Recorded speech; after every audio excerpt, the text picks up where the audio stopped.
Politia legis non legis politi adop tande, yang bermakna bahwa politik harus tunduk pada hukum bukan sebaliknya. Assalamualaikum warahmatullahi wabarakatuh. Salam Om Swastiastu, Namo Buddhaya, dan salam kebajikan untuk kita semua. Salam sejahtera bagi para dewan juri yang terhormat. Perkenalkan, kami dari kelompok William Ockham, bersama saya Sylvia sebagai selaku pembicara pertama, Malvin selaku pembicara kedua, dan Gloria selaku pembicara ketiga. Dewan juri yang terhormat, terkait dengan mosi perdebatan terhadap pemberlakuan e-voting pada pemilu serentak 2024, terdapat urgensi yang mendesak yang harus dikupas tuntas.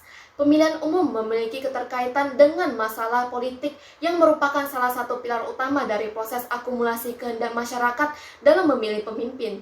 Hal tersebut tercerminkan dalam pasal 1 ayat 2 Undang-Undang Dasar Negara Republik Indonesia tahun 1945 yang menyatakan bahwa kedaulatan berada di tangan rakyat dan dilaksanakan menurut Undang-Undang Dasar. Dalam Undang-Undang Nomor 8 Tahun 2012 tentang Pemilihan Umum, pelaksanaan pemilu ditujukan untuk mewujudkan kedaulatan rakyat untuk menghasilkan wakil rakyat yang aspiratif, berkualitas, dan bertanggung jawab berdasarkan Pancasila dan Undang-Undang Dasar Republik Indonesia tahun 1945.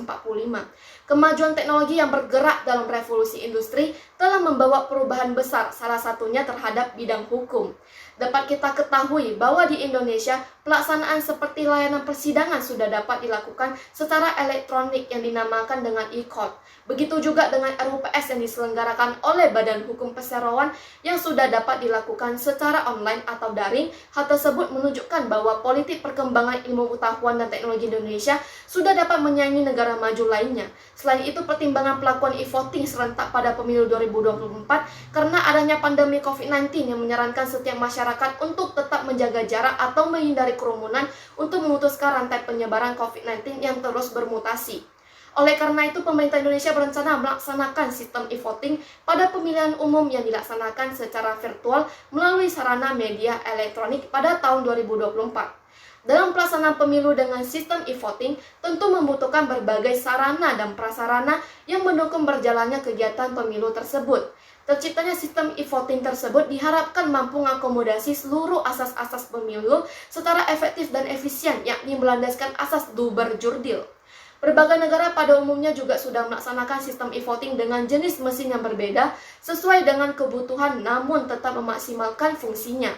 Dewan juri yang terhormat, urgensi mengenai implementasi e-voting pada pemilu serentak 2024 yang sejatinya sudah eksis secara inheren tidak membuat pemerintah inkasu langsung memutuskan untuk menerapkan e-voting ini karena masih membutuhkan banyak kajian. Adapun pemikiran ini kami partisi menjadi dua, yaitu pertama, bangunan argumentasi yang mendukung pemberlakuan e-voting pada pemilu serentak 2024, dan dua, bangunan argumentasi yang menolak pemberlakuan e-voting pada pemilu serentak 2024. Terhadap kedua bangunan argumentasi ini, akan kami bedah dengan pisau analisis terhadap pemenuhan asas du berjurdil yang dilandasi dengan nilai demokrasi. Dere es pasere, atau yang berarti berani membuktikan lewat tindakan. Dewan juri terhormat, selanjutnya izinkanlah saya Malvin sebagai selaku pembicara kedua melanjutkan konstruksi argumentasi yang telah dirangkai dengan sangat baik oleh rekan saya sebelumnya. Dewan juri terhormat, seperti yang telah kita ketahui bersama, bahwasanya penerapan dan penggunaan daripada sistem e-voting pada tahun 2024 yang akan dilaksanakan secara serentak memang betul diperlukan dan dibutuhkan oleh rakyat kita Indonesia sebagai kesatuan daripada NKRI. Dengan dasar pertimbangan terhadap adanya penggunaan asas du berjurdil atau yang dikenal daripada singkatan langsung, umum, bebas, jujur, dan adil, telah termaktub secara sah di dalam Undang-Undang Dasar Negara Republik Indonesia tahun 1945, perubahan 3 bab 7 pasal 22E ayat 1 tentang pemilihan umum. Sebagaimana dengan yang telah dikatakan oleh rekan saya sebelumnya, bahwasannya memang betul terdapat penggunaan asas tersebut di dalam sistem pemilu tradisional. Namun, yang menjadi pertimbangan adalah bahwasannya penggunaan asas tersebut tidak dapat dimanfaatkan secara potensial dan maksimal. Mengingat bahwasannya banyak sekali celah daripada oknum-oknum yang tidak bertanggung jawab yang akan memanfaatkan hal tersebut untuk merenggut nilai kebebasan dan keadilan daripada masyarakat kita Indonesia. Sehingga tentu diperlukan adanya suatu sistem e-voting yang dianggap lebih efisien, konkret, dan inherent terhadap sistem pemilu yang baru. Mengingat bahwasannya negara kita juga merupakan suatu negara hukum yang berdiri di atas hukum yang menjamin terselenggaranya keadilan hukum bagi seluruh warga negaranya. Hal ini sendiri juga telah tertuang secara resmi di dalam Pancasila. Dewan juri terhormat, telah terbit sebuah putusan atas Mahkamah Konstitusi Negara Republik Indonesia dengan nomor putusan 147 garing PUU garis datar 7 garing 2009 yang telah menyinggung tentang adanya kemungkinan penerapan penggunaan teknologi bagi seluruh sistem pemungutan dan pemungutan suara di Indonesia. Dengan landasan dasar terhadap Pasal 8 Undang-Undang Nomor 32 Tahun 2004 tentang pemilihan kepala daerah, yang kemudian akan dibagi lagi menjadi 3 pasal besar atau utama untuk sebagai pilar pendukung bagi berjalannya sistem e-voting di Indonesia. Pasal-pasal tersebut pada umumnya berisikan persyaratan dan kondisi yang menyinggung tentang adanya pasangan e-voting di Indonesia. Terdapat juga lampiran 12 dari putusan Mahkamah Konstitusi tersebut yang menyatakan bahwasannya pemerintah Indonesia dengan menyelenggarakan sistem e-voting akan lebih menjamin dan mendukung hak-hak konstitusional warga negaranya dalam menyelenggarakan sistem pemilu kada atau pemilu untuk memilih kepala daerah dan juga presiden beserta wakil presiden. Selain itu, dengan melaksanakan sistem e-voting, kita dapat menyeleksi secara terpilih apabila terdapat bentuk kecurangan dilakukan para penduduk dengan tidak menggunakan kartu tanda penduduk, karena kita akan menggunakan sistem yang dinamakan dengan microchip. Dewan Juri terhormat, kita juga dapat menilik kembali atau meninjau atas apa yang terdapat di dalam Undang-Undang ITE Nomor 11 Tahun 2008 tentang informasi dan transaksi elektronik yang telah kita dapat katakan sebagai suatu bentuk payung hukum bagi seluruh kegiatan komunikasi elektronik di Indonesia. Seperti apa yang telah dikatakan oleh Gustav Rasbrook, bahwasanya sistem e-voting ini harus mengutamakan 3 aspek utama bagi para pemerhati hukum, yakni asas kepastian, keadilan, dan kemanfaatan hukum. Namun Dewan Juri terhormat, semua asas tersebut tentu telah terdapat dan terkandung di dalam Undang-Undang ITE Nomor 11 Tahun 2008, sehingga dapat dikatakan bahwasanya e-voting sebagai suatu bentuk daripada Undang-Undang ITE tersebut telah secara resmi mengandung 3 unsur atau aspek utama bagi para pemerhati hukum. Selain itu, pada pasal 3 Undang-Undang ITE Nomor 11 Tahun 2008 juga terdapat pertimbangan bahwasanya pembangunan nasional harus melakukan suatu perlanjutan atau pembangunan berkelanjutan daripada dinamika yang harus transparan terhadap unsur masyarakat. Dewan Juri terhormat, dengan melaksanakan sistem e-voting, kita dapat menyelenggarakan sebuah dinamika pembangunan nasional yang teratur dengan distribusi teknologi yang baik, sehingga akan sesuai dengan apa yang diciptakan atau diangankan oleh bangsa kita Indonesia. Dewan Juri terhormat, sebagai suatu bentuk pertimbangan terakhir, kita juga dapat menilai kembali atas sebuah adanya kasus sengketa pemilu kada pada tahun 2009 yang menyatakan pada pasal 5 ayat 1 dan 2 bahwasanya informasi teknologi atau komunikasi elektronik merupakan suatu perluasan dari alat bukti hukum yang sah dari sebuah hukum acara yang berlaku di Indonesia. Sehingga dapat dikatakan bahwasanya e-voting sendiri bukan suatu hal yang legal dan tidak ilegal. Lantas mengapa kita tidak mendukung adanya suatu relevansi atas pemberlakuan sistem e-voting di Indonesia dengan menilai kembali terhadap adanya Undang-Undang ITE yang telah sebelumnya dirangkai, sehingga kita akan membentuk suatu regulasi baru yang memang teratur dan diangankan sesuai dengan kepribadian bangsa kita Indonesia.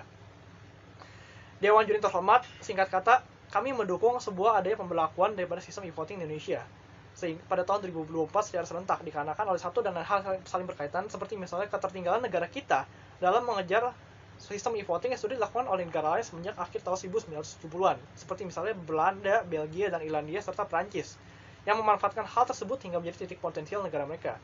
Sekian dan terima kasih. Dewan Juri yang terhormat, selanjutnya izinkanlah saya Gloria selaku pembicara ketiga daripada tim yang menyatakan ketidaksetujuan atas pemberlakuan mosi e-voting pada pemilu serentak tahun 2024. Menambahkan rangkaian argumentasi kami jika ditinjau daripada segi sosiologis. Menurut Hakim dari Mahkamah Konstitusi atau MK, Daniel Yusmik, memaparkan MK masih belum memutuskan format sidang sengketa hasil pemilu 2024 akan secara daring atau luring. MK masih memantau perkembangan daripada pandemi COVID-19. Maka, apabila dikaji lebih mendalam, penggunaan e-voting ini hanya bergantung pada kondisi pandemi, yang dimana jika perkiraan pada tahun 2024 pandemi telah jauh mereda, penggunaan sistem pemilu akan jauh lebih baik dilaksanakan secara luring. Dewan Juri yang terhormat, seperti yang telah kita ketahui bahwasannya pelaksanaan pemilu secara tradisional tanpa penggunaan teknologi modern memang masih dapat dikatakan konvensional. Tetapi hal tersebut pada praktiknya tidak selalu mengalami pertentangan dengan prinsip utama daripada pemilu itu sendiri, yakni langsung, umum, bebas, jujur, dan adil, atau yang biasa kita kenal dengan sebutan lu berjurdil. Dapat dikatakan demikian dikarenakan oleh satu dan lain hal yang saling berkaitan, seperti misalnya apakah dengan penggunaan teknologi e-voting yang semakin modern dan canggih, bentuk kecurangan yang tidak diinginkan itu sudah pasti tidak akan terjadi. Sama halnya dengan penggunaan kegiatan pemilu secara tradisional. Hal tersebut memang beresiko dan tidak dapat dipastikan keamanannya. Dewan Juri yang terhormat, izinkanlah saya untuk menambahkan sebuah rangkaian argumentasi daripada Badan Pengkajian dan Penerapan Teknologi atau yang biasa disebut dengan BPPT, yang telah melakukan serangkaian uji coba pasar dalam skala yang lebih kecil dalam berjalannya proses pemilihan kepala desa di beberapa kabupaten di Indonesia sejak tahun 2010. Selain uji coba, BPPT juga melakukan beberapa bentuk survei kepada pemilih dengan hasil yang cukup menarik, yakni 99% daripada responden mengaku masih buta dengan sistem e-voting. Namun yang lebih menariknya lagi, 99% daripada mereka juga setuju dengan sistem pemilu e-voting. Lantas mengapa demikian? Hal tersebut dapat terjadi dikarenakan adanya bentuk ketidaksepahaman yang bersifat dan bernilai konkret daripada responden mengenai sistem e-voting yang akan dilaksanakan. Para pemilih di wilayah kecil di Indonesia masih banyak yang belum sepenuhnya paham mengenai penggunaan teknologi yang akan digunakan, sehingga tentu permasalahan waktu dan kebutuhan akan edukasi teknologi menjadi kunci utama bagi Indonesia agar dapat segera melakukan sistem e-voting tersebut. Selain itu, tentu pemerintah serta rakyat memerlukan tambahan waktu agar tidak terjadi berbagai bentuk masalah yang tidak diinginkan, terlebih saat proses pemilu sedang berlangsung. Dewan Juri yang terhormat, hasil dari BPPT ini tidak berarti e-voting dapat langsung diterapkan di Indonesia. Untuk dapat menyelenggarakan pemilu di era digital, Indonesia juga harus mempunyai bank data kependudukan yang mumpuni. Namun, pada praktiknya hingga saat ini program KTP elektronik atau iktp masih belum tuntas sepenuhnya. Tidak hanya itu, masih banyak bentuk kendala lainnya yang memang ternilai memberatkan jika dipaksakan. Salah satunya adalah adanya permasalahan kemampuan Indonesia untuk dapat mendistribusikan perangkat-perangkat untuk melakukan e-voting secara serentak. Tentu, proses distribusi yang akan berlangsung tidak semata-mata terjadi dan selesai dalam kurun waktu yang cepat dan singkat. Terlebih mengingat bahwa Indonesia sedang berfokus pada berbagai aspek lain yang dinilai lebih penting.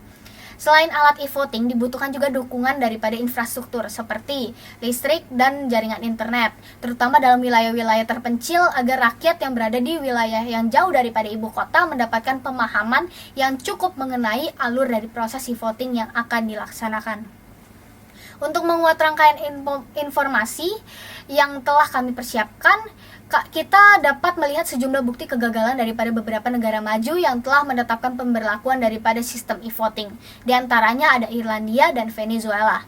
Mereka yang telah mempercayakan kemajuan teknologi terhadap penduduknya rupanya masih sulit mengaitkan kepercayaan rakyatnya terhadap penggunaan alat tersebut, sehingga terjadi miskomunikasi yang cukup memberatkan. Dewan Juri yang terhormat, pada singkat kata dengan mempertimbangkan berbagai aspek yang ada, kami menyatakan bahwa e-voting yang menjadi bentuk dari pertimbangan masih belum dapat dilaksanakan secara cepat, singkat, dan tepat. Mengingat bahwa proses pelaksanaan yang ditargetkan memang ternilai cepat dan sebentar, namun pemahaman rakyat akan teknologi tersebut masih belum memenuhi kriteria yang diperlukan, sehingga tentu dibutuhkan waktu yang lebih agar kita dapat sepenuhnya menguasai permasalahan tersebut.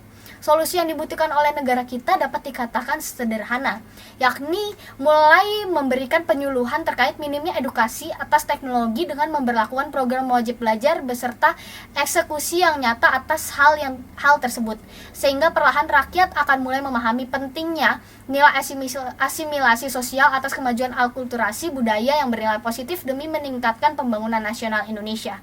Sekian argumentasi yang dapat saya berikan. Terima kasih.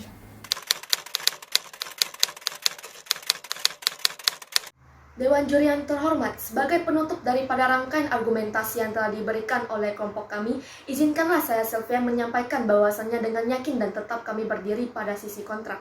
Hal ini dikarenakan adanya pemikiran yang mendalam dari kelompok kami mengenai berbagai aspek terutama tinjauan dari segi hukum negara Indonesia yang tidak terdapat kepastian hukum.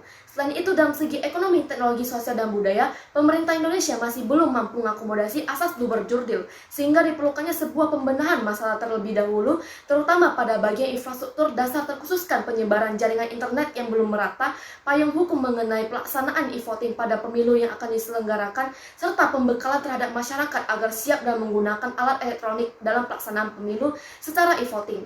Sekian dari kami yang dapat disampaikan, kurang lebihnya maaf jika terdapat kesalahan pada penggunaan kata dan data. Terima kasih. Wassalamualaikum warahmatullahi wabarakatuh. Salam Om Santi Santi Om, Namo Buddhaya, dan salam kebajikan.